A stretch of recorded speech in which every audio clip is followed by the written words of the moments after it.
مرتبہ ایسے رکھنا جائے.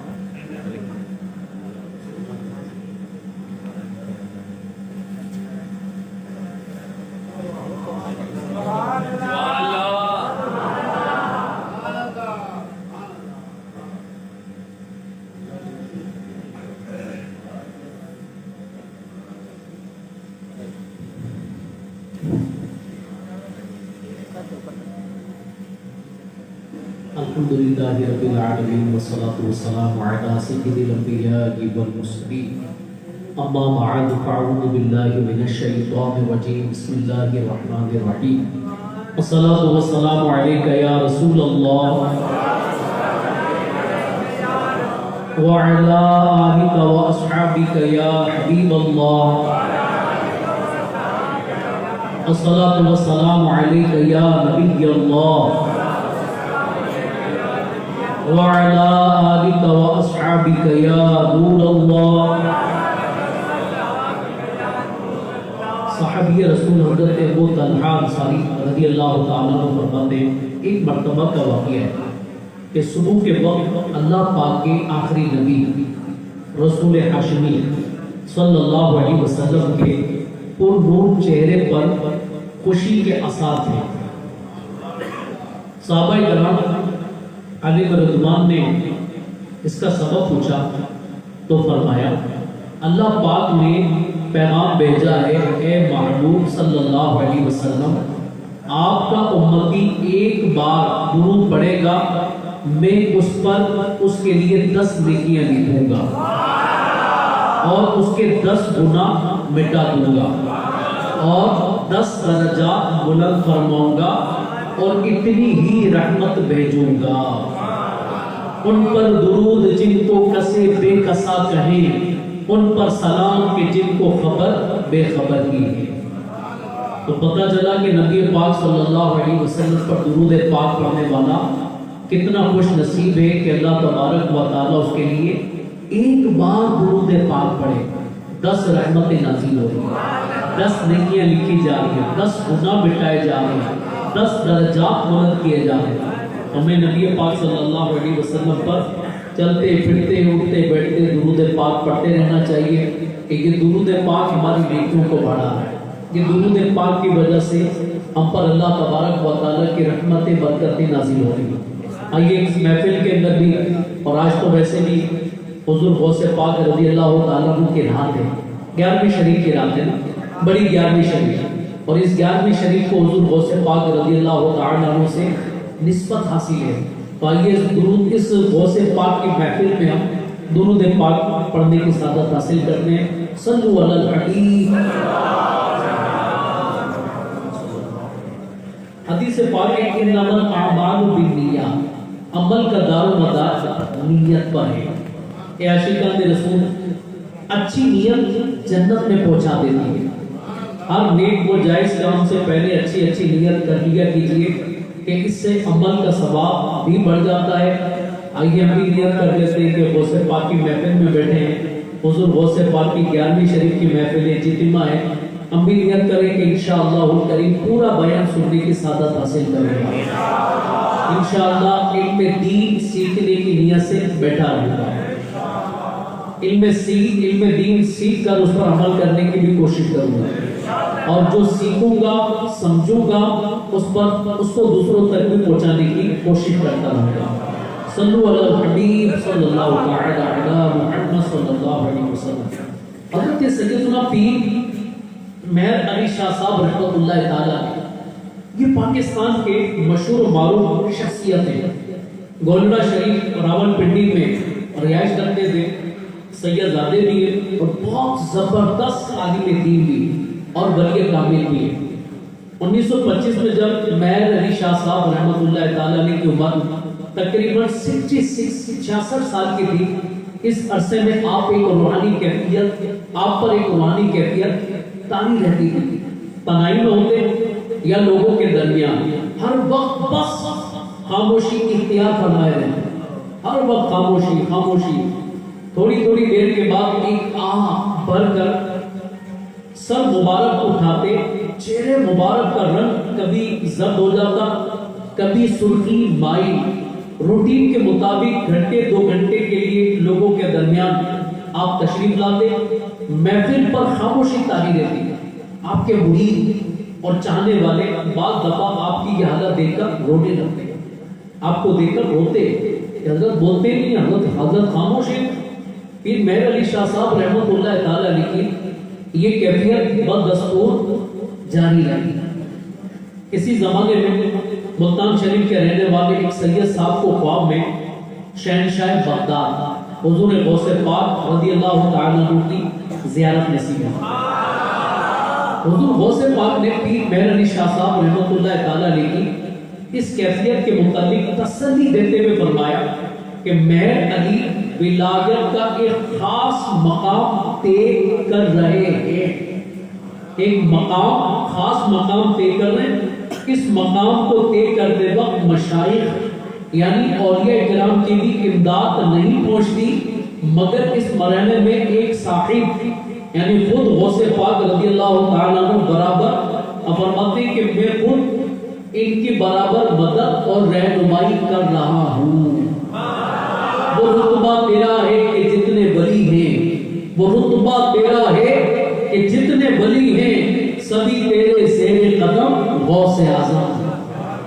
تو سبحان اللہ. پیارے اسلامی بھائیوں، یہ ہیں ہمارے غوث پاک رضی اللہ تعالیٰ عنہ. اور فرمائیے اولیاء کرام وہ بلند ہستیاں ہیں کہ لوگوں کو کوئی مشکل آتی ہے، کوئی پریشانی ہوتی ہے تو لوگ اولیاء کرام کے در پر حاضر ہوتے ہیں، مشکلیں حل کرواتے ہیں.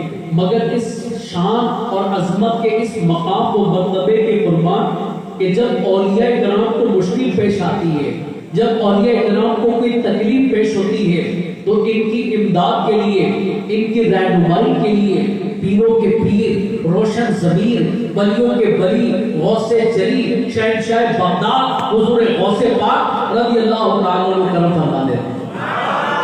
معلوم ہوا کہ سرکار غوث اعظم کی روحانی توجہ آپ کی نگاہ کرم وہ نگاہ ہے کہ بڑے بڑے اولیاء کرام بھی آپ کی نگاہ کرم کے محتاج ہیں. سیدی اعلیٰ حضرت علیہ رحمۃ الرحمن کیا خوب لکھتے ہیں. اعلیٰ حضرت کی تو شان کتنی بلند و بالا ہے. اعلیٰ حضرت نے جب نبی پاک علیہ الصلوۃ والسلام کی شان میں قلم اٹھایا تو کیا کیا لکھ کر چلے گئے. کیا لکھا؟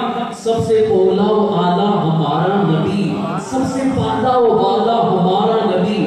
اور کیا لکھتے ہیں اعلیٰ حضرت کہ خلق سے اولیاء، اولیاء سے رسول، اور رسولوں سے اعلیٰ ہمارا نبی، سب سے اولا و اعلیٰ ہمارا نبی. اور جب اولیاء کرام کی شان میں یعنی ہمارے غوث پاک رضی اللہ تعالیٰ عنہ کی شان میں آپ نے قلم اٹھایا تو آپ کے قلم نے لکھا تو ہے وہ غوث کہ ہر غوث ہے شہدا تیرا، تو ہے وہ غوث کہ ہر غوث ہے شہدا تیرا، تو ہے وہ غیث کہ ہر غیث ہے پیاسا تیرا. یعنی یہ ہمارے پیارے غوث پاک آپ کو غوث مددگار ہیں کہ زمانے بھر کے غوث، زمانے کے مددگار، آپ کے عاشق، آپ کے چاہنے والے ہیں. اور آپ بارش کا وہ پانی ہے کہ خود بارش بھی اس کی پیاسی ہے. ایک اور دوسرے مقام پر اعلیٰ حضرت کیا لکھتے ہیں؟ کوئی سالک ہے یا واصل ہے غوث یا غوث، کوئی سالک ہے یا واصل ہے یا غوث، وہ کچھ بھی ہو تیرا سائل ہے یا غوث. یعنی اے غوث پاک کوئی بندہ ولایت کے راستے کا مسافر ہو یا ولایت کے بلند باغ مقام پر پہنچ چکا ہو، غرض کسی بھی مقام پر ہو، البتہ وہ آپ کے دل کا سواری ہے. کاش ہم گناہ گاروں کو بھی حضور غوث پاک کی ایک نگاہ کرم نصیب ہو جائے تو یقین مانیے کہ ہماری ساری بگڑی بن جائے گی. ادھر بھی نگاہ کرم غوث اعظم، کر دو رنج و علم، کر دو دور رنج و علم غوث اعظم. ہے گردن میں تیری غلامی کا پٹا، تجھی سے ہے میرا برم یا غوث اعظم. تیرا ہوں میں تیرا ہوں میرے اس کہے کا، تیرا ہوں میں تیرا میرے اس کہے کا. سر غوث اعظم صلو علی الحبیب صلی اللہ علی محمد صلی اللہ علیہ وسلم. ویسے اتنے سارے بیٹے اور ہمارے درود پاک پڑھنے کی آواز کہاں آ رہی؟ اتنے سارے. میں پہلی بار آپ کے تھارو شام میں آیا ہوں, زندگی میں پہلی بار میری حاضری ہوئی ہے تھارو شام کے اندر. اسلامی بھائیوں نے بڑا کہا کہ آپ آیا کریں, آپ آئیں, آپ ٹائم دیں. تو میں نے کہا چلو غوث پاک کی بڑی 11ویں شریف تھارو شام میں مناتے ہیں. اب یہ کہ درود پاک کی کثرت بھی ہو. صلو علی الحبیب. پارہ 29 سورہ مرسلات کی ابتدائی 5 آیات میں اللہ تبارک و تعالی ارشاد فرماتا ہے والمرسلات عرفا فالعاصفات عصفا والناشرات نشرا فالفارقات فرقا فالملقیات ذکرا. ترجمہ کیا ہے اس کا؟ بڑا پیارا ترجمہ ہے. ترجمہ ہے قسم ان کی جو لگاتار بھیجی جاتی ہے, پھر ان کی جو نہایت تیز چلنے والی ہے, اور خوب پھیلانے والیوں کی, پھر خوب جدا کرنے والیوں کی, پھر ذکر کا القا کرنے والیوں کی. یہ 5 آیاتیں ان میں اللہ تبارک و تعالی نے 5 چیزوں کی قسم ارشاد فرمائی. پہلا کیا ہے؟ مرسلات جو لگاتار بھیجی جاتی ہے. دوسرا کیا ہے؟ عاصفات جو تیز چلتی ہے. تیسرا کیا ہے؟ ناشرات جو خوب پھیلاتی ہیں. چوتھی بات کہ فارقات جو خوب جدا کرنے والی ہیں. اور 5ویں چیز ہے ملقیات جو ذکر القا کرنے والی ہیں. یہ 5 چیزیں کیا ہیں؟ یہ کن کے اوصاف ہیں؟ اس بارے میں مفسرین کے مختلف اقوال ملتے ہیں. ایک قول یہ کہ یہ 5 کی 5 اولیاء کرام کی صفات ہیں. اس قول کے مطابق ان آیات کا معنی کیا بنے گا؟ اس کو مشہور و معروف مفسر قرآن حکیم المطلق مفتی احمد یار خان رحمۃ اللہ تعالی علیہ نے مواعظ نعیمیہ میں تفصیل سے ذکر کیا ہے. آئیے اس کا خلاصہ سنتے ہیں. والمرسلات عرفا, قسم ان کی جو لگاتار بھیجی جاتی ہے, یعنی اولیاء کرام کی ان جماعتوں کی قسم جو قیامت تک لگاتار بھیجی جاتی رہے گی. معلوم ہوا اگرچہ نبوت ختم ہو چکی, ہمارے پیارے آقا مکی مدنی مصطفیٰ صلی اللہ علیہ وسلم آخری نبی بن کر تشریف لا چکے. اب قیامت تک کوئی نبی نہیں آئے گا. البتہ اولیاء کرام قیامت تک آتے رہیں گے. اولیاء کرام کا یہ سلسلہ چلتا چلا جا رہا ہے, اور قیامت تک اولیاء کرام کا سلسلہ چلتا چلا جائے گا. فالعاصفات عصفا, یعنی پھر ان کی جو نہایت تیز چلنے والی ہیں, یعنی ان اولیاء کرام کی یہ شان ہے کہ یہ دلوں کا میل کچیل گناہوں کی سیاہی وغیرہ کو ایسے دور کر دیتے ہیں جیسے ہوا کے تیز جھونکے زمین سے کوڑا کچرا اٹھا کر دور کر دیتے ہیں. اولیاء کرام کی نگاہ فیض سے عقیدے کی گندگی دور ہوتی ہے, اخلاقی گندگیاں دور ہوتی ہیں, گناہوں کی گندگیاں دور ہوتی ہیں, کردار ستھرا ہوتا ہے, باطن چمکدار ہو جاتا ہے. اسی طرح اولیاء کرام کی نگاہ سے ظاہری جسم کی بیماریاں, دکھ, درد, پریشانیاں بھی دور ہو جاتی ہیں. اور تیسری بات تو اللہ تبارک و تعالی نے بیان فرمائی والناشرات نشرا, اور خوب پھیلانے والیوں کی, یعنی ان اولیاء کرام کی یہ شان ہے کہ یہ جس طرف نگاہ فیض اٹھائیں اس طرف حق کا بول بالا ہو جاتا ہے. یہ جدھر توجہ فرمائیں اس طرف اسلام کا پرچم بلند ہو جاتا ہے, سنتوں کی بات آ جاتی ہے, کافر کلمہ پڑھ کر ایمان کی دولت سے مالا مال ہو جاتے ہیں, اور ایمان والوں کی ایمان کی حلاوت کی نورانیت نصیب ہوتی ہے, اور اولیاء کرام کی برکت سے انسان انوار کا مجموعہ بن جاتا ہے. اور چوتھی بات تو اللہ تعالیٰ نے فرمائی فالفارقات فرقا, پھر خوب جدا کرنے والیوں کی, یعنی اولیاء کرام کی یہ مبارک جماعت حق اور باطل میں فرق کرنے والی ہے. اول تو اولیاء کرام کی ذات ہی وہ ہے کہ اس سے حق اور باطل میں فرق ہو جاتا ہے. دیکھیں حدیث قدسی میں ہے, یعنی نبی پاک صلی اللہ علیہ وسلم حدیث قدسی اس کو کہتے ہیں. اچھا اس کے ایک کو تھوڑا سا بند کرنے کے نواز سمجھنا ہے, ایک کو ریپیٹر تھوڑا بند. تو اس میں اولیاء کرام حدیث قدسی وہ ہوتی ہے کہ جس میں زبان تو نبی پاک صلی اللہ علیہ وسلم کی ہو اور فرمان اللہ تبارک و تعالیٰ کا ہو. فرمایا تو اللہ نے، اور زبان کس کی؟ نبی پاک صلی اللہ علیہ وسلم کی. حدیث قدسی میں اللہ فرماتا ہے جو میرے کسی ولی سے دشمنی رکھے، جو میرے کسی ولی سے دشمنی رکھے میں اسے اعلان جنگ دیتا ہوں. معلوم ہوا کہ اولیاء کرام کا وجود حق اور باطل میں فرق کرنے والا ہے. کیسے؟ اس طرح کہ جو ان سے محبت رکھنے والا ہے یقیناً وہ حق کے رستے پر ہے، اور جو ان سے دشمنی رکھنے والا ہے وہ ہرگز حق کے راستے پر نہیں ہو سکتا، کہ اس کو تو اللہ پاک نے اعلان جنگ کر دیا ہے. وہ ہرگز حق کے راستے پر نہیں ہو سکتا کیونکہ اللہ تعالیٰ نے اس کے ساتھ اعلان جنگ. میں نے کتنی کتابیں، کتنے اولیاء کرام کے حلقہ درس میں شرکت کی، کتابیں بھی پڑھی ہیں، علماء کرام کی صحبتیں اختیار کی ہے. دو چیزوں کے بارے میں نبی پاک علیہ الصلوۃ والسلام نے اللہ تعالیٰ کے بارے میں اعلان جنگ کے بارے میں فرمایا ہے. یعنی اللہ تبارک و تعالیٰ نے دو چیز، ایک چیز کیا ہے؟ ایک سود کے بارے میں فرمایا کہ سود کا کام کرنے والا، سود کا لین دین کرنے والا، اس کے لیے اللہ نے فرمایا اعلان جنگ. اور دوسری مرتبہ جو اللہ تبارک و تعالیٰ نے فرمایا وہ اپنے ولی سے دشمنی، جس نے میرے دوست سے دشمنی کی، جس نے میرے دوست سے بغض رکھا، اللہ تعالیٰ نے اس کے بارے میں اعلان جنگ فرمایا. اور کہیں نہیں فرمایا، صرف دو جگہ پر فرمایا، ایک سود کے کاروبار کرنے والے اور دوسرا یہ اللہ کے دوست سے دشمنی رکھنے والا. اور جسے اللہ پاک اعلان جنگ کر دے وہ بھلا جنت کے راستے پر کیسے ہو سکتا ہے؟ لہذا اولیاء کرام کا وجود ہی حق اور باطل میں فرق کرنے والا ہے.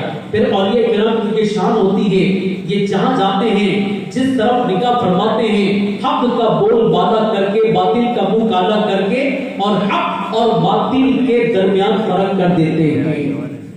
پانچویں بات تو اللہ تعالیٰ نے فرمائی فَالْمُلْقِيَاتِ ذِكْرًا، پھر ذکر کا القا کرنے والیوں کی. یعنی اولیاء کرام وہ ہیں اللہ کے نیک بندے، اللہ کے دوست، اللہ کے اولیاء وہ ہیں جو دل میں ذکر الہی اتار دیتے ہیں. اولیاء کی طرف، اولیاء کرام کی توجہ، ان کی نگاہ طرف مل جائے تو ذکر اللہ صرف زبان پر جاری نہیں رہتا بلکہ دل میں اتر جاتا ہے. پھر بندے کو نماز میں سرور آنے لگتا ہے، تلاوت سے قرآن کی مٹھاس ملنے لگتی ہے، گناہوں سے نفرت ہو جاتی ہے اور نیکیوں میں دل لگ جاتا ہے. طیبہ سے منگائی جاتی ہے، سینوں میں چھپائی جاتی ہے. طیبہ سے منگائی جاتی ہے، سینوں میں چھپائی جاتی ہے. توحید کی میں پیالے سے نہیں، نظروں سے پلائی جاتی ہے. تو وہ جب وہ غوث پاک رضی اللہ تعالیٰ عنہ کے قریب گیا وہ لڑکا کہ جس کے اخلاق اچھے نہیں تھے، جب وہ غوث پاک کے ہاتھ کو بوسے دینے کے لیے آگے بڑھا تو غوث پاک رحمت اللہ تعالیٰ علیہ نے اپنا ہاتھ ہٹا لیا، اس کو اپنا ہاتھ چھوڑنے نہ دیا. پھر ایک نظر اس لڑکے کی طرف دیکھا، سرکار غوث پاک کی نگاہ مبارک کی تاب نہ لاتے ہوئے وہ لڑکا بے ہوش ہو کر گر پڑا. جب اسے ہوش آیا تو اس نے فوراً ہی اپنے برے اخلاق سے توبہ کی. پھر غوث پاک نے اسے اپنے ہاتھ کو دے دیا اور اس نے حضور غوث پاک کا ہاتھ ملایا اور ہاتھ کو بوسہ دیا. ایک بات، ہمارے غوث پاک مدینہ منورہ میں واپس بغداد آ رہے تھے، مدینہ منورہ سے بغداد آ رہے تھے. کاش ہمیں بھی مدینے کی آخری کی سعادت مل جائے، مکے مدینے کے وہ ویزے کھل جائیں، راستے کھل جائیں، گیٹ کھل جائے. اللہ کرے ہمارا بھی مدینے کا ویزا لگ جائے، اللہ کرے ہمارا بھی مکے کا ویزا لگ جائے، اللہ کرے ہمیں بھی مکہ پاک میں گنبد، مکہ پاک میں خانہ کعبہ کی طواف کرنے کی سعادت نصیب ہو جائے، زمزم پینا نصیب ہو جائے. اللہ کرے مدینے پاک کی باادب باذوق حاضری ہمیں نصیب ہو جائے. آمین آمین. آج تو جو مانگنا مانگو نا، آج تو بڑی گیارہویں شریف ہے. غوث پاک کے صدقے میں کیا نہیں ملا ہے؟ جس نے میرے غوث پاک کو پکارا ہے، جہاں پکارا ہے، دل سے پکارا ہے، ہمارے غوث پاک اس کی مدد کرنے کے لیے آ جاتے ہیں. اے غوث پاک، ہم آپ کے دیوانے، آپ سے محبت کرنے والے، آپ کی بڑی گیارہویں شریف منا رہے ہیں، ہمیں اپنے در کی حاضری بھی اور مدینہ منورہ کی حاضری کی ابھی اجازت عطا فرما. آمین. تو میں کہہ رہا تھا کہ غوث پاک مدینے سے واپس بغداد کی طرف تشریف لا رہے ہیں. راستے میں آپ نے ایک شخص کو دیکھا جو اصل میں چور تھا اور اس انتظار میں کھڑا تھا کہ کوئی آئے ہم اس کو لوٹ لوں. غوث پاک رحمت اللہ تعالیٰ علیہ جب اس کے قریب تشریف لائے تو فرمایا تم کون ہو؟ چور نے جھوٹ بولتے ہوئے کہا میں دیہاتی ہوں.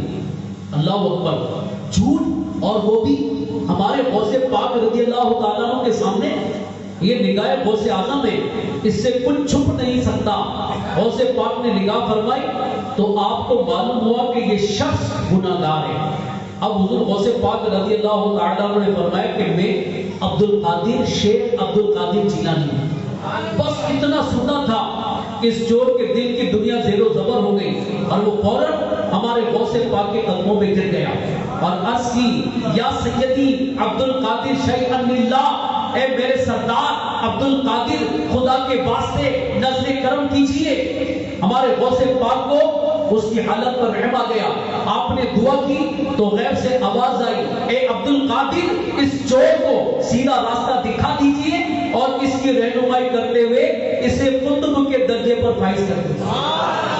اب غوث پاک نے اس چور پر نگاہ کرم ڈالی اور اس کو ولایت کے اعلی درجے پر یعنی قطبیت پر فائز کر دیا.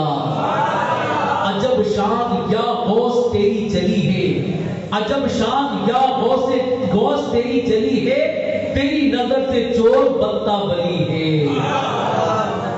پیارے اسلامی بھائیوں، ہمارے غوث پاک کی یہ شان، غوث پاک کا فیضان دیکھیے کہ حضور غوث پاک کی نگاہ کرم سے کیسے دلوں کے میل دھلتے ہیں. آپ کی نگاہ کرم سے چور ولی بنتے ہیں، آپ کی نگاہ کرم سے برے اخلاق والے سدھر جاتے ہیں.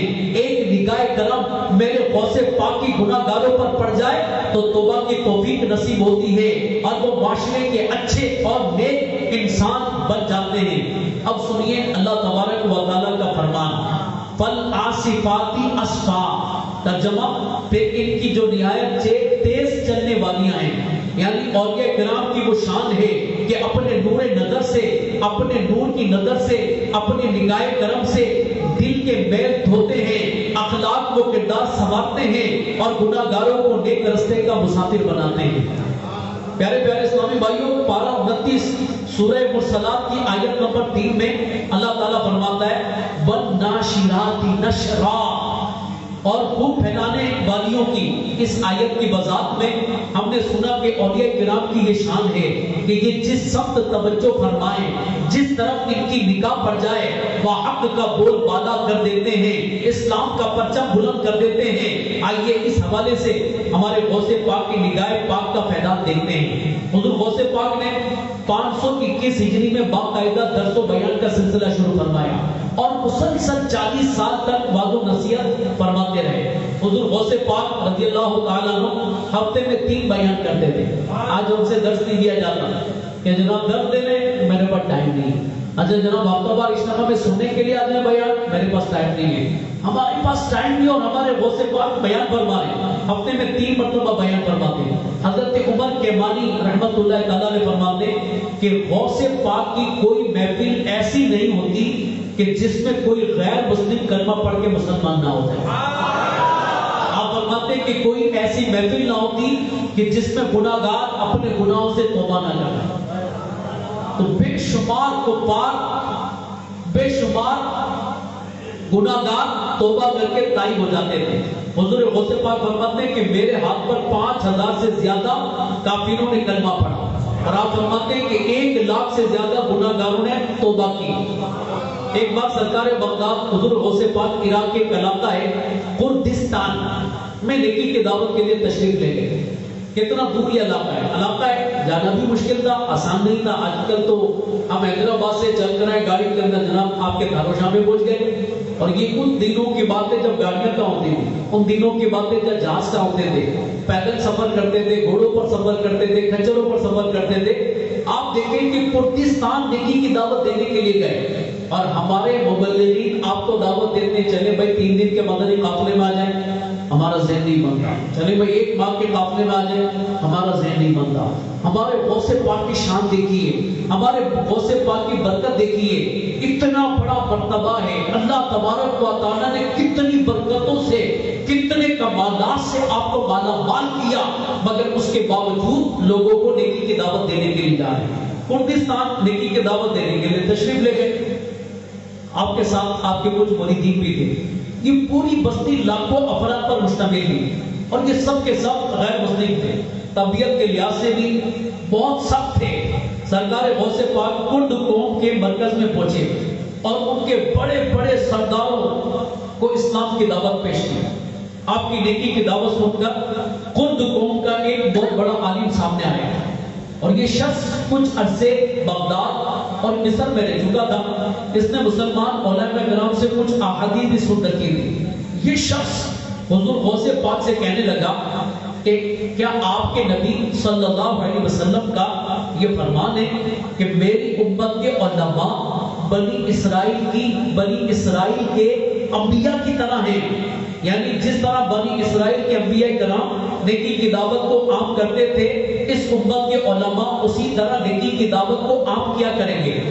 ہمارے غوث پاک نے اس شخص کی بات کو سن کر فرمایا، کیا تمہیں اس میں کوئی شک ہے؟ یہ میرے نبی کا پیغام، میرے نبی کی حدیث بالکل برحق ہے، اگر تمہیں اس میں کوئی شک ہے تو بتاؤ۔ وہ کہنے لگا کہ حضرت عیسیٰ علیہ السلام جو بنی اسرائیل کے نبی ہیں، ان کو اللہ پاک نے یہ معجزہ دیا تھا کہ وہ مردوں کو زندہ کر دیا کرتے تھے۔ آپ اس امت کے علماء میں سے ہیں، ہم تو آپ کی بات جب مانیں گے، جب سنیں گے کہ آپ بھی مردوں کو زندہ کر کے دکھائیں گے۔ غوث پاک کی بارگاہ میں یہ بہت بڑا ان کا عیسائیوں کا عالم، یہودیوں کا عالم یہ کہنے لگا کہ تم بتاؤ، اگر تم مجھے مردے زندہ کر کے دکھاؤ تو تب ہم آپ کی بات مانیں گے، ورنہ نہیں سنیں گے۔ غوث پاک رحمت اللہ تعالیٰ علیہ نے نہایت اطمینان سے فرمایا، اس میں تو کوئی مشکل نہیں، تم کون سے مردہ زندہ دیکھنا چاہتے ہو؟ بتاؤ تمہیں کیا دیکھنا ہے، کون سے مردہ کو دیکھنا زندہ ہوتے ہیں؟ اب کرد قوم کے سردار حضور غوث پاک کو لے کر قریبی قبرستان میں گئے اور ایک بہت پرانی سی قبر کی طرف اشارہ کرتے ہوئے کہا، اس مردے کو زندہ دیکھنا چاہتا ہے۔ حضور غوث پاک اس قبر کے پاس تشریف لے گئے اور فرمایا، قم بإذن اللہ، یعنی اللہ کے حکم سے اٹھ۔ بس غوث پاک کا اتنا فرمانا تھا کہ قبر کھل گئی اور مردہ سر باہر نکال کر کھڑا ہو گیا۔ اس نے پہلے حضور غوث پاک کو سلام عرض کیا، مردہ بھی جانتا تھا یہ غوث پاک ہے۔ مردے نے ہمارے غوث پاک کو سلام عرض کیا، پھر پوچھا کہ کیا قیامت قائم ہو گئی؟ غوث پاک نے فرمایا نہیں، قیامت قائم نہیں ہوئی، تو ان لوگوں کو بتا کہ کس دور کا تو آدمی ہے۔ اس نے کہا کہ میں حضرت دانیال علیہ السلام کے وقت کا ہوں اور انہی کے دین پر مجھے موت آئی ہے۔ پھر حضور غوث پاک نے اسے فرمایا کہ تم واپس قبر میں چلے جاؤ، تمہیں قیامت تک وہی رہنا ہے۔ کرد قوم کے سردار اپنی آنکھوں سے یہ سارا منظر دیکھ رہے تھے اور باتیں سن رہے تھے۔ آپ کی یہ زندہ کرامت دیکھ کر تمام سردار ان کی قوم کلمہ پڑھ کر مسلمان ہو گئی۔ قلب مردہ کو بھی ٹھوکر سے جلا دو مرشد، تم نے ٹھوکر سے ہے مردوں کو جلایا۔ یا غوث آفتوں میں ہوں گرفتار، مدد کو آؤ، آہ دنیا کے غموں نے ہے ستایا۔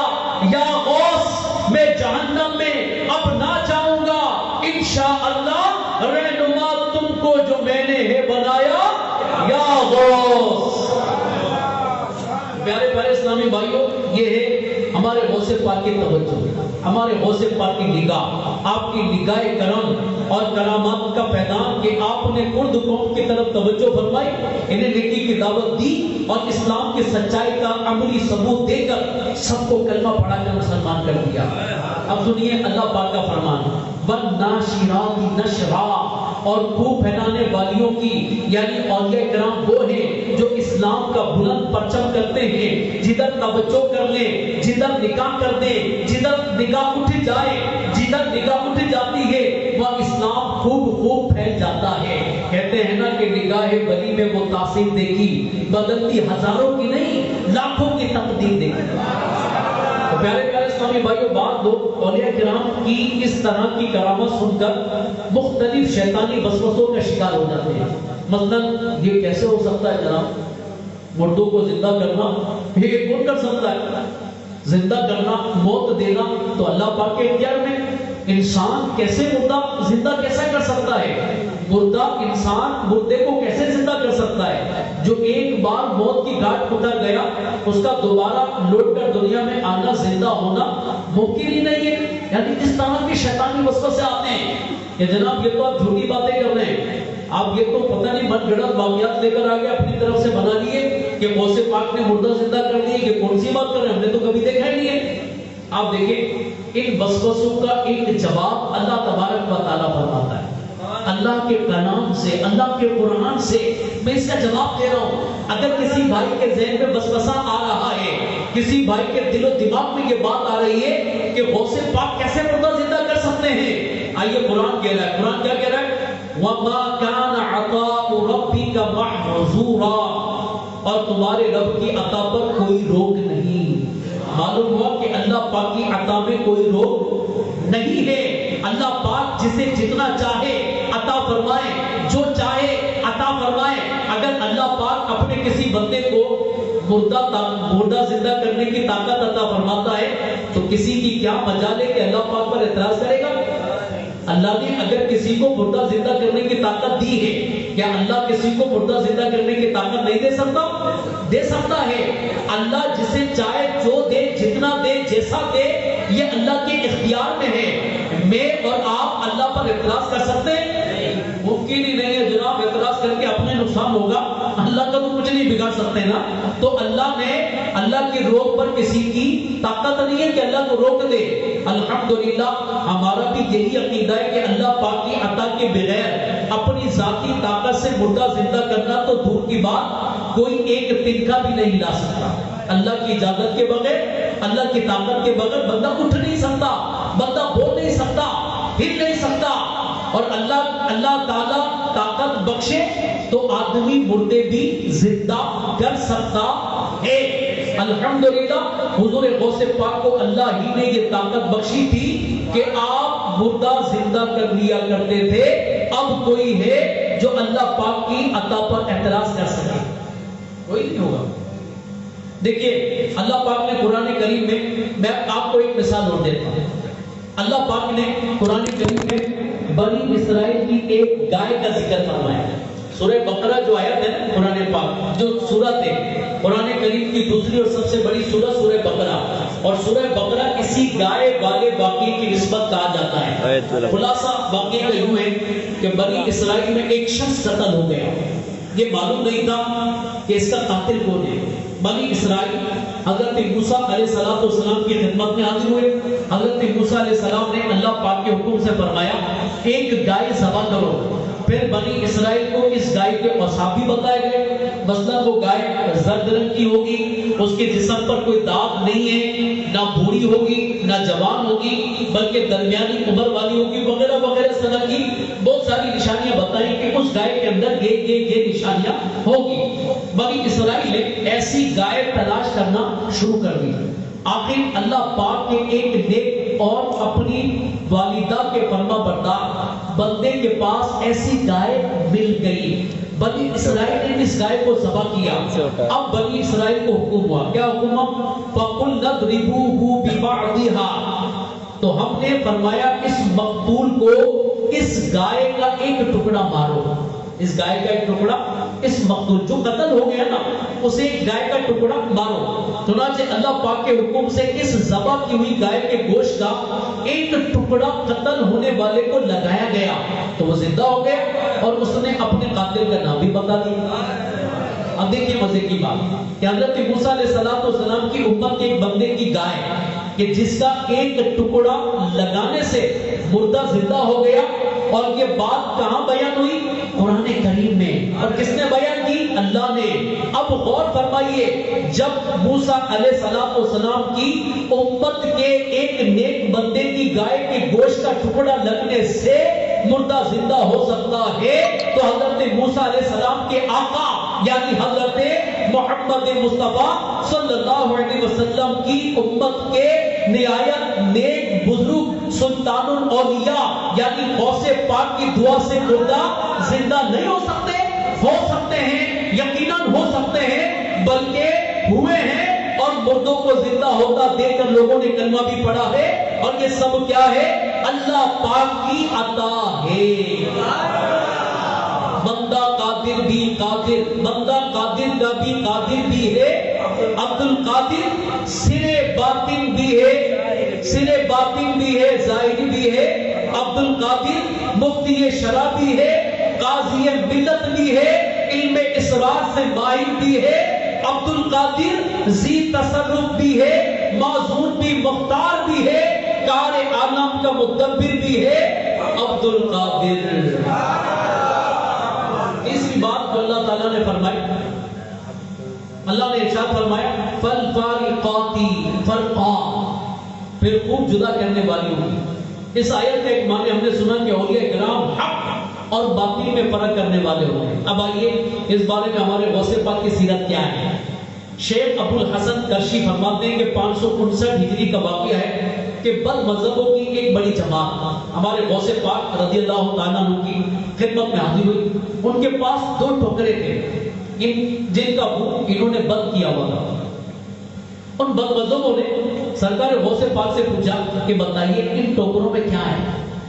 جو تمہارے پاس ہم ٹوکرے لے کر آئے، آپ کی شہرت ہو گئی، آپ بڑے مانے بزرگ مانے گئے، تو کہنے لگے ٹوکروں میں کیا ہے؟ حضور غوث پاک نے اپنی بصیرت یعنی نگاہ باطن سے دل کے نور سے جان لیا اور ایک ٹوکرے پر ہاتھ رکھ کر فرمایا اس میں ایک معذور بچہ ہے۔ پھر آپ نے اپنے شہزادے عبد الرزاق سے فرمایا کہ اس ٹوکرے کا منہ کھولو۔ ٹوکرے کا منہ کھولا گیا تو واقعی اس ٹوکرے کے اندر ایک معذور بچہ تھا۔ غوث پاک رضی اللہ تعالیٰ عنہ نے اس بچے پر اپنا مبارک ہاتھ رکھا اور فرمایا تم بِإِذْنِ اللَّهِ، اللہ کے حکم سے کھڑا ہو جاؤ۔ اتنا فرمانا تھا، اس بچے کی معذوری ٹھیک ہو گئی اور وہ صحیح ہو کر اٹھ کھڑا ہو گیا اور اب چلنے لگا۔ اب ہمارے غوث پاک نے دوسرے ٹوکرے پر ہاتھ رکھا اور فرمایا اس ٹوکرے میں ایک تندرست بچہ ہے، بالکل صحیح و سالم بچہ ہے۔ جب ٹوکرا کھولا گیا تو اس میں واقعی تندرست بچہ نکلا۔ شہنشاہ بغداد حضور غوث پاک کی یہ زندہ کرامت دیکھ کر ان تمام کے تمام بد مذہبوں نے اپنے برے عقائد سے توبہ کی اور سچے عاشق رسول بن گئے۔ ایمان اس کا بچ گیا شیطان سے جو تیرے، ایمان اس کا بچ گیا شیطان سے جو تیرے ہے، سلسلے میں آ گیا بغداد والے مرشد۔ منقول ہے کہ ایک روز شہنشاہ بغداد حضور غوث پاک کسی محلے سے گزر رہے تھے۔ آپ نے دیکھا ایک مسلمان اور ایک غیر مسلم آپس میں جھگڑ رہے ہیں، آپس میں جھگڑا کر رہے ہیں، یہ اس کو کچھ کہہ رہا ہے، وہ اس کو کچھ کہہ رہا ہے۔ غوث پاک نے ان کا جھگڑا ختم کروانے کے لیے ان کے قریب گئے، پوچھا کہ کیوں لڑ رہے ہو بھائی، کیا بات ہو گئی، کیوں لڑتے ہو آپس میں؟ مسلمان نے عرض کی کہ علی جان، یہ غیر مسلم کہتا ہے کہ ہمارے نبی حضرت عیسیٰ علیہ السلام تمہارے نبی حضرت محمد مصطفیٰ صلی اللہ علیہ وسلم سے افضل ہے، اور میں کہتا ہوں کہ ہمارے نبی یعنی حضرت محمد صلی اللہ علیہ وسلم یہ افضل ہے۔ یہ سن کر ہمارے غوث پاک نے غیر مسلم سے فرمایا تمہارے پاس اس بات کی کیا دلیل ہے کہ حضرت عیسیٰ علیہ السلام ہمارے نبی صلی اللہ علیہ وسلم سے افضل ہے؟ عیسائی بولا ہمارے نبی حضرت عیسیٰ علیہ السلام مردوں کو زندہ کر دیتے تھے۔ اس پر سرکار غوث پاک نے فرمایا کہ میں تو نبی نہیں ہوں۔ آپ نے فرمایا میں نبی نہیں ہوں، البتہ اگر میں بھی مردہ زندہ کر کے دکھا دوں تو کیا تم ہمارے نبی صلی اللہ علیہ وسلم کا کلمہ پڑھ کے مسلمان ہو جاؤ گے؟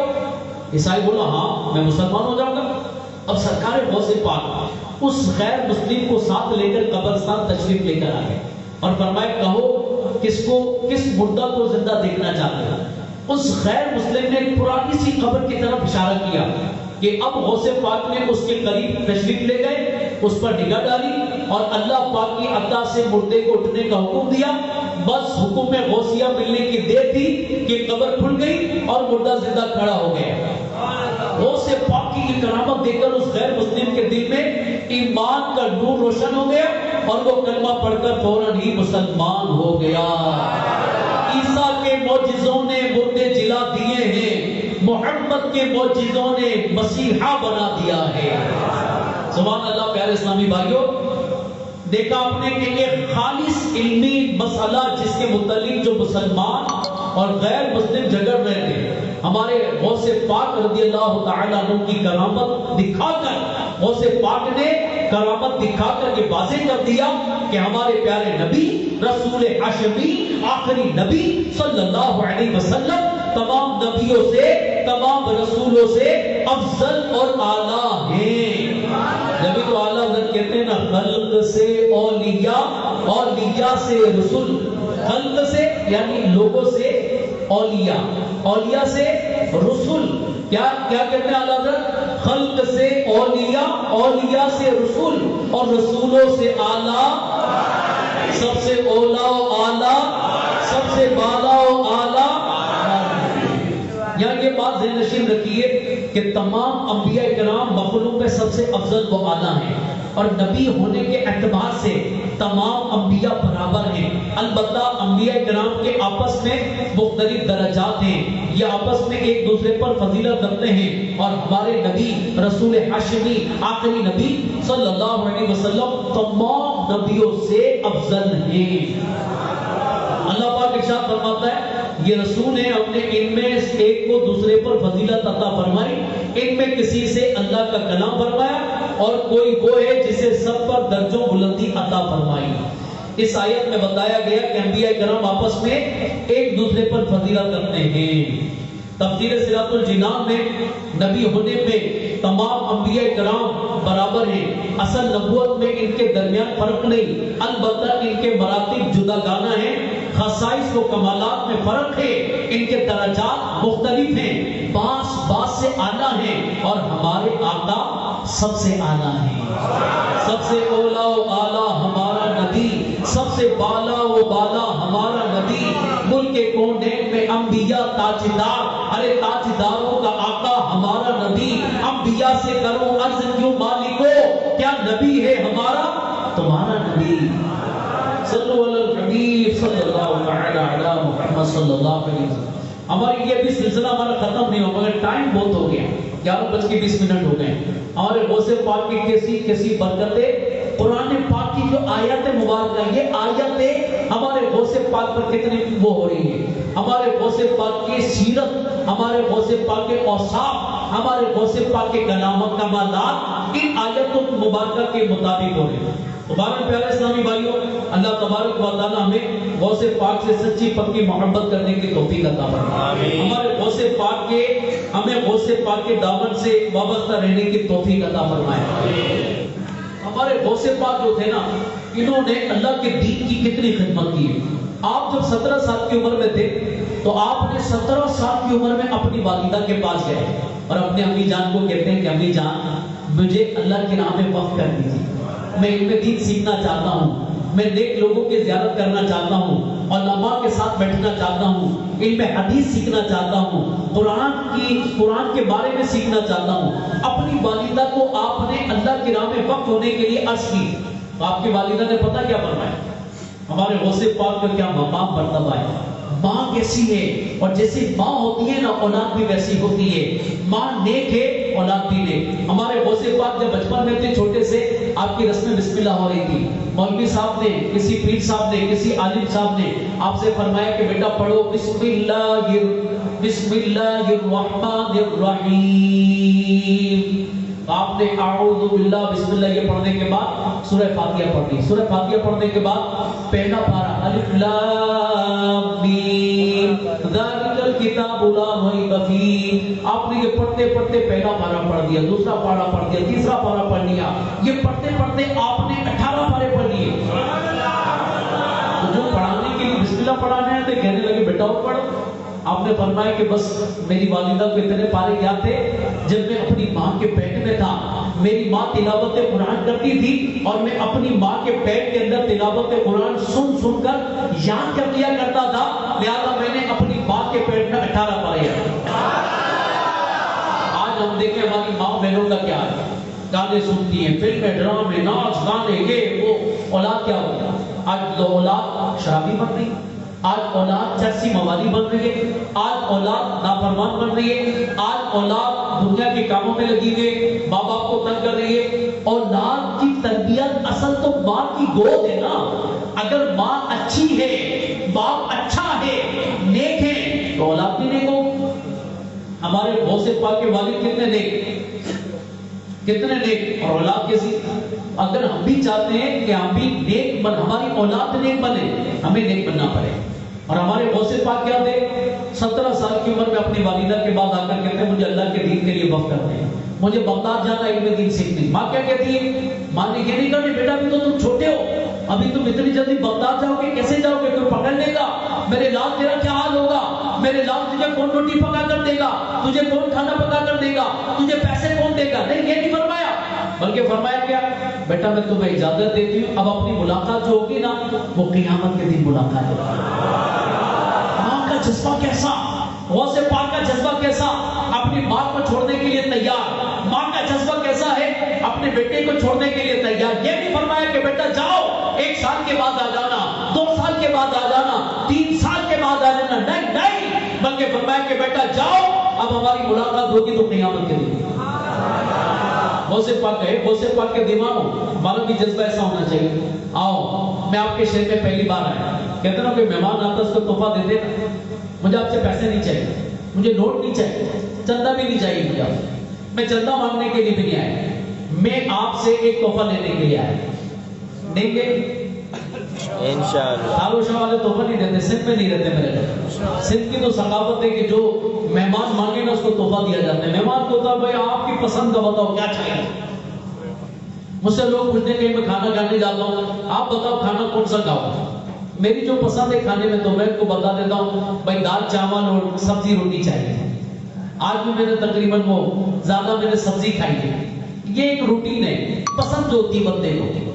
میری پسند کیا ہے بتا دو، آپ سے کیا چاہیے مجھے بتا دو، بتاؤ دیکھ لو.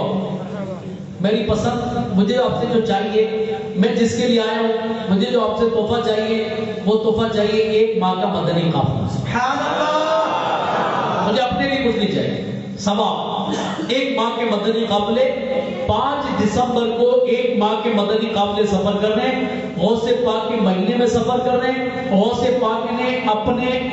پاک نے 17 سال کی عمر میں اللہ کی راہ میں زندگی بھر کے لیے وقف ہو گئے. آپ گھر پہ میں نے کوئی روایت، کوئی حکایت ابھی تک نہیں پڑھی کہ غوث پاک دوبارہ اپنے گھر پر جیلان کے اندر آ گئے. نہیں، بلکہ غوث پاک بغداد گئے تو بغداد جا کر آپ نے اللہ کی عبادت کی، علم دین سیکھتے رہے، لوگوں کو علم دین سکھاتے رہے، اور ساری زندگی گزرتے گزرتے ختم ہوئی. آپ نے جب وصال فرمایا، انتقال فرمایا بغداد کے اندر، اور آپ کا گھر تھا جیلان میں اور آپ کا مزار بغداد. میں تو آپ سے ساری زندگی نہیں مانگ رہا، میں صرف 1 مہینہ، 1 ماہ. اور یہ بھی تھوڑی کہہ رہا ہوں آج چلو میرے ساتھ بھائی، میں تو کہہ رہا ہوں 5 دسمبر کو 1 ماہ کے مدنی قافلے جا رہے ہیں. آج 1 ماہ کے لیے اللہ کی راہ میں جائیں گے. ہم نمازیں پڑھیں گے، تہجد پڑھیں گے، اللہ کی عبادت کریں گے، قرآن کی تلاوت کریں گے، روزے رکھیں گے، سنتیں سیکھیں گے، علم دین حاصل کریں گے. آپ دیکھنا کہ انشاءاللہ روحانیت ہوگی. اور غوث پاک کے مہینے میں جا رہے ہیں، غوث پاک کی اطاعت کرتے ہوئے، غوث پاک کے نقش قدم پر چلتے ہوئے رائے خدا کے مسافر بنیں گے. دنیا کے اندر بھی بیڑا پار ہو جائے گا اور آخرت میں بھی بیڑا پار ہو جائے گا. ہمت کریں، مدنی قافلے میں چلیں. جی کون ہے 1 ماہ کے مدنی کو؟ اٹھ بات کمر کو ڈرتا ہے، پھر دل خدا کر کھڑے ہو جائے، کھڑے ہو کر زیارت کرو. جو جانا چاہ رہے کھڑے ہو جائے. ماشاءاللہ اس میں آپ کو پیش کریں. ماشاءاللہ آپ ہی کھڑے ہو تشریف لائے ہیں. آپ ہی پہلی مرتبہ ماشاءاللہ ٹھارو شاہ کے اندر ہمارے رکن شورا کی آمد ہوئی تو اپنے آپ کو پیش کرے صرف 1 ماہ کے لیے. ماشاءاللہ بڑی گیلری ہے. جی سائیں آپ کھڑے ہو بیٹا، آپ بھی کھڑے ہو. آپ یہاں سے بزرگ جو نیت کرے وہ بھی کھڑے، اور جو پیچھے وہ بھی کھڑے ہوئے ہمت کریں. آج اٹھ باپ کمر کیوں ڈرتا ہے، پھر دے خدا کیا کرتا ہے. مت کریں. زندگی کیا ہے جو ختم ہو جائے گی. ابھی ہمارے حیدرآباد میں مبلغ بڑے پیارے مبلغ، اچانک ان کا انتقال ہو گیا، پتہ نہیں چلا. آ جائیں دے دو، ہمت کریں. آ جائیں. آپ کیا تحفہ نہیں دیتے؟ میں تو سوچ رہا تھا کہ دارو شاہ میں کوئی تحفہ ملے گا، اتنے سارے اسلامی بھائی ملیں گے 1 ماہ کے قافلے کے لیے. جی سائیں ہلو، قافلے پہ ہلو. جی آپ کو خوشخبری سنو، آپ کے نگران کابینہ جواد بھائی بھی 1 ماہ کے مدنی قافلے میں جا رہے ہیں. نگران جا رہے ہیں. ہم کہتے ہیں امام پیچھے سے امام کے اللہ اکبر کہتے ہیں. جب نگران آپ کے جا رہے ہیں تو پیچھے سیکھے تو رہنا اپن نے. جب نگران قافلے میں جا رہے ہیں تو چلو بھائی قافلے میں نگران جا رہا ہے، میں نے بھی جانا. جی تب ماشاءاللہ یہ بھی جان سبحان اللہ. آپ کھڑے کر آپ کو دیکھیں گے تو سب تو دوسرے بھی تیار ہو. ماشاءاللہ یہ بھی جان مدنی خواب جو آپ آگے بیٹھے وہ بھی مت کریں. میں مدنی خواب دیکھیں ماشاءاللہ وہ بھی جا رہے ہیں ماشاءاللہ یہ بھی جا رہے ہیں ماشاءاللہ. اور کوئی تحفہ نہیں دے رہا. ماشاءاللہ رکن آپ ایک مرتبہ ہمارے ڈھالو شاہی اندر آئے ہیں. یہ اسی سندھی میں مہمان نواز آئے ہوں. رکن علی کے تمہیں صرف ایک مہینوں رائے خدا میں فائدو بھی اثر پانچو آئے. رکن علی کوئی بھی فائدو اثر پانچو آ علم دینی سے کندا سی نماز کی پابندی کندا سی وضو جا فرض غسل جا فرض نماز کا شرائط نماز کا واجبات یہ سب سے وسا کے مدنی قافلے میں سکھن لا ملن دیو تا. رکن سے مہمان ہیں ہمت کیو ائی پانچو پان کے رائے خدا جلا پیش کیو. میں تو یہ سوچ کر جاؤں گا نا تھاروش آ گیا مجھے قافلہ بھی نہیں ملا. سیدھی سی بات ہے. مجھ سے کوئی پوچھے گا نا آپ رکن شورا آپ گئے تھاروش میں آپ کو کیا ملا میں کہوں گا مجھے قافلہ بھی نہیں ملا. پہلی دفعہ گیا میں خالی آ گیا 3-4 اسلامی بھائی ملے. ایک قافلے میں 12 اسلامی بھائی ہوتے ہیں کم سے کم ایک قافلہ تو دو تھاروش والوں. یہ تو مطلب ناک کٹ جائے گی نا ہماری تو کیوں رکن شورا گیا لیکن کچھ نہیں آیا بھائی. جی تھارو شاہ والو ہمت کرو یار. دیکھیں دکان کاروبار سب دنیا میں رہ جائے گا بندے کی سانسیں بند ہو جائے گی. اتنی لوگوں کے مرنے کے ڈیکی ہو رہا ہے پتہ نہیں چلا بندہ مر جاتا ہے. یہ ابھی کتنا وہ کرونا آیا کتنے لوگوں کو لے کر چلا گیا اپنے ساتھ. ہماری بھی زندگی ختم ہو جائے گی. ہمت کریں گے